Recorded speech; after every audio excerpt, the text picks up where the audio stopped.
네, 안녕하십니까. 1학년 건강센터 센터장 직업환경의학 전문의 류현철입니다. 네, 지난 시간에요. 근골격 질환 산재에 대해서 첫 번째 이야기를 좀 나눠봤습니다.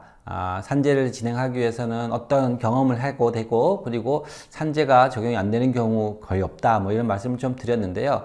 이번에는 이게 산재 승인을 받으려면 어떤 지점들이 중요한가라는 말씀을 좀 드릴까 합니다.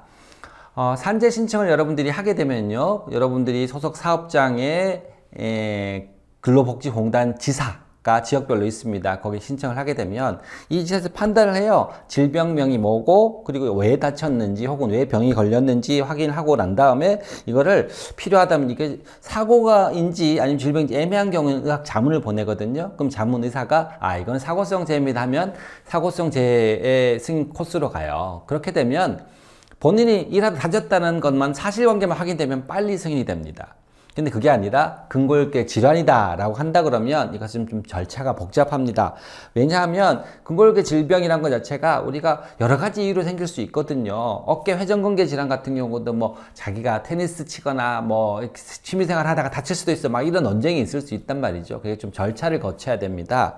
그렇게 되면 특별 진찰 대상이 되는 경우, 이거는 뭐냐면 산재병원, 근로복지공단 산하병원에서 몇 개 업종에 대해서는 특별 진찰을 하거든요. 여기는 전문의가 바로 하게 됩니다. 이 진찰 대상이 되는 경우에는 근로복지공단 병원에서 전문의 팀이 나와서 하게 되고요. 그렇지 않은 경우에는 여러분들이 잘 알고 있는 근로복지공단 지사에서 거기서 근무하신 분이 나와서 재해에 대해서 조사를 해서 업무 부담을 평가를 할 수 있는 보고서를 만들어줘요. 그럼 그 보고서를 가지고 업무상 질병 판정위원회라고 하는데, 거기에 저 같은 의사, 직업환경의학 전문의도 있고요. 정형외과, 신경외과 전문의도 있고, 노무사라든가 관련 해당 전문가분들, 산업위생기사 이런 분들이 모여가지고 이것은 업무에 관련해서 발생했기 때문에 산재가 맞습니다, 아니다 판단하는 절차를 거치게 되는 거고요. 그렇게 해서 이게 지사로 통보되면 지사에서 여러분들 보내는 겁니다. 승인 내지 불승인. 그 후에 불승인 절차 이런 것들은 아마 나중에 또 그건 한번 기회가 되면 말씀을 드리고요. 자, 그러면 이런 절차 과정 중에 제일 중요한 게 뭐냐 하면요, 상병을 확인하는 겁니다. 병원에서는 디스크가 나왔기 때문에 이런 치료 받으십시오 하고 MRI 찍고 쭉 진행을 하는데, 산재에서는 이런 부분들이 좀 명확해져야 됩니다. 디스크라고 해도 어느 정도 튀어나와서 상당한 부분 튀어나와야 되는 거. 그 다음에 어깨 MRI 찍어보니까 여기가 좀 이상하게 보이는데 이게 회전근개 파열인 것 같아요, 이렇게 하는 것들은 좀 부족하고요. 비교적 상병이 명확하게 나와야 됩니다. 그래서 상병이라고 해서, 그러니까 병명을 정확하게 확인하는 게 굉장히 중요합니다. 그 병명을 확인하는 게 되게 중요하고요. 그 병명을 확인하게 되고 난 다음에는 이게 이제 업무 관련성을 따지게 되는 겁니다. 업무 관련성이라고 하는 것 자체가 결국은 이것이 산재가 승인되느냐 안 되느냐의 결정적인 판단을 내리는 겁니다. 이 업무 관련성이란 말은 무슨 말이냐, 어떤 질병이 생겼어요. 질병이 생겼는데 우리가 중독이라든가 이런 질환들 같은 경우에, 중금속 중독, 진폐증 이런 거는 직업적 요인이 없으면 안 생길 거잖아요. 그런 건 그냥 직업병 이렇게 이야기를 합니다. 그런데 근골격 질환 같은 경우 아까 말씀드렸다시피 다양한 요인으로 일상생활에서 넣을 수 있고 자기 취미활동에 넣을 수 있고, 이런 질환들 같은 경우는 이것이 작업 관련성 질환이라 그래가지고요, 여러 이유로 올 수 있지만 그 중에 특히 직업적 요인이 가장 커야 되는 거, 이런 경우에 승인되는 질병들 자체를 작업 관련성 질병이라고 그래요. 그럼 작업 관련성 질병이 업무 관련성으로 인정받는 경우는요, 첫 번째는 질병이 발생하는 원인이 가장 주요하게 작용됐을 경우에, 여러 가지 내가 취미활동도 하고 그러는데 실제로 업무 부담이 너무 높기 때문에 직업이 가장 발병의 큰 원인이 됐어, 이런 경우가 있고요. 또 한 가지는 발병의 원인이 되진 않지만 내가 보통 갖고 있던 질병이 갑자기 심하게 악화가 됐어. 질병의 경과가 악화가 되거나 질병의 경과가 갑자기 급속하게 진행되는 경우, 이거 요인이 직업적 요인이다 라고 한다 그러면 이것도 업무 관련성 인정이 돼서 산재가 승인이 되는 겁니다. 그런데 이런 질병들이 굉장히 많잖아요. 그리고 많고 이런 것들 다 일일이 모든 건수를 집어넣고 난 다음에 산재 신청하니까 너무 오래 시간이 걸립니다. 당사자였으면 되게 힘들 거 아니에요. 그래서 이걸 좀 간소화하자 그래가지고 되게 흔하게 발생하는 6가지 질병에 대해서는 업무 관련성 추정 원칙이란 것들을 만들었습니다. 이거 자체가 뭐냐 하면 아까 말씀드렸던 근로복지원단 병원에서 직업환경학과 의사 팀이 나와가지고 이런 조사를 하는 걸 특별진찰이라고 그러는데요. 이런 팀들이 좀 원활하게 이런 걸 판단할 수 있도록 업무 관련성 평가 추정의 원칙을 줬습니다. 이거는 흔하게 나는 6대 질병에서 지금 적용을 하는데요. 6대 질병, 여기에는 경추간판 탈출증, 회전근개 파열입니다. 그다음 요추간판 탈출증이 있고요. 그 다음에 좀 내려와서 무릎으로 가면 반월상 연골 파열이 있고요. 그 다음에 우리가 손목 터널 증후군이라고 하는 거 있죠. 수근관 증후군이라고도 합니다. 그것이 있고, 그 다음에 팔꿈치의 외측 상가염, 테니스 엘보우, 내측 상가염, 골프 엘보우, 이런 상가염, 이렇게 6가지 질환에서 정의를 하고 있고요.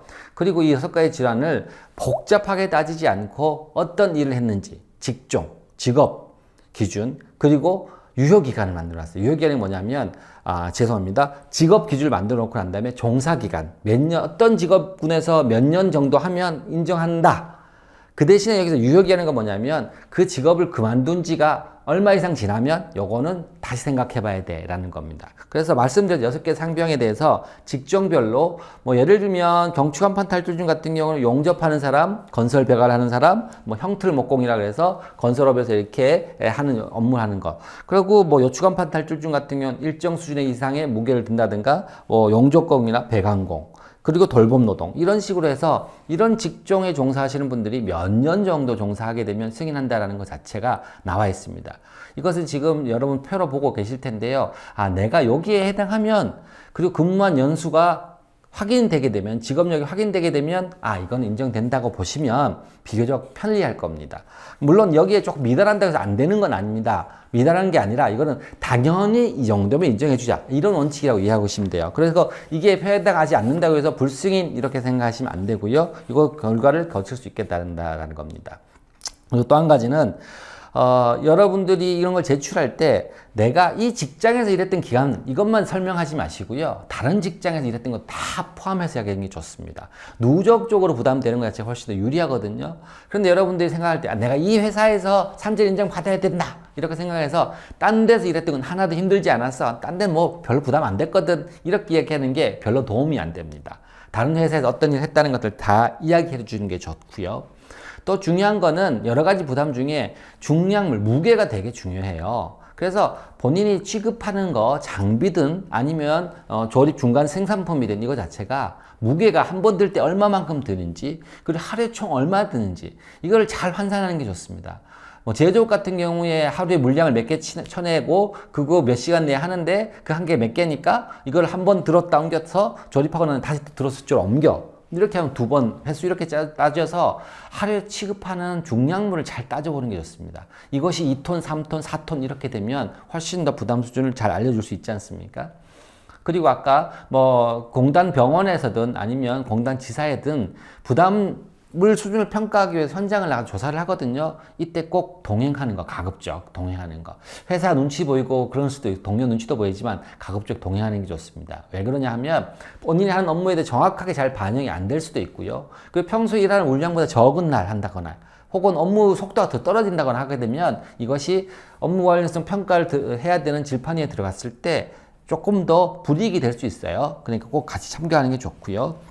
그리고 사진 같은 경우는 좀 동영상을 첨부하시는 경우가 많아요. 그 첨부하시는 게 좋아요. 굉장히 좋은데요. 동영상은 꼭 하던 일 그대로 보여주는 게 좋습니다.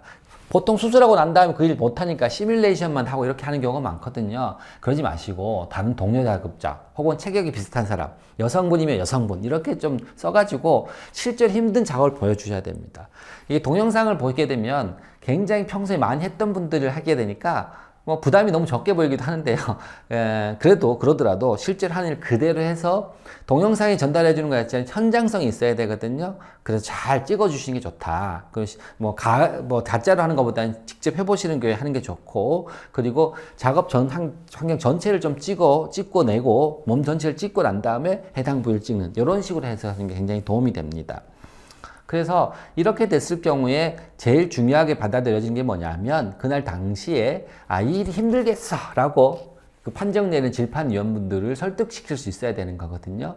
그래서 질판위라고 해서 업무상 질병판정위원회 열릴 때 본인이 가셔서 설명하는 것도 되게 좋은 방법입니다. 그리고 아까 말씀드렸는데요. 본인이 직접 재신청을 하게 되잖아요. 그러면 재신청서 자체에다가 재경위가 있습니다. 그러면 그 공간은 신청 양식은 되게 작을 수 있어요. 그럼 거긴 간략하게 적으시고요. 본인이 따로 재경위서라는 것들 적으면서 거기다가 어떻게 내가 하루에 일하는 양을 쭉 잘 적어주시고, 특히 중량물이요. 중량물은 하루에 얼마만큼 몇 번이나 해서 하루 총량이 얼만큼 된다는 거 꼭 적어주시는 게 굉장히 도움이 됩니다. 그래서 이런 부분들이 사실 혼자 하기 어렵습니다. 이럴 때 도움이 되는 게 노동조합에 가시면 노동조합이 이런 활동들에 지원하시는 분들이 있을 수 있거든요. 노동안전부서가 있으면 노동조합이 협조를 받는 것도 되게 중요하고요. 또 노무사 협조를 받는 것도 좋긴 하지만 저희 일환경건강센터를 찾아오셔도 좋고요. 인근에 근로자건강센터도 있고요. 어쨌거나 직업환경의학 전문의가 이런 역할들을 주로 하는 것이 원래 직업적인 역할이에요. 그러니까 업무 관련성 평가를 받고 싶습니다. 혹은 본인이 하는 일에 대해서 산재 진행 과정에 대해 좀 궁금한 것들이 있다 그러면 도움을 구할 수 있을 것 같습니다.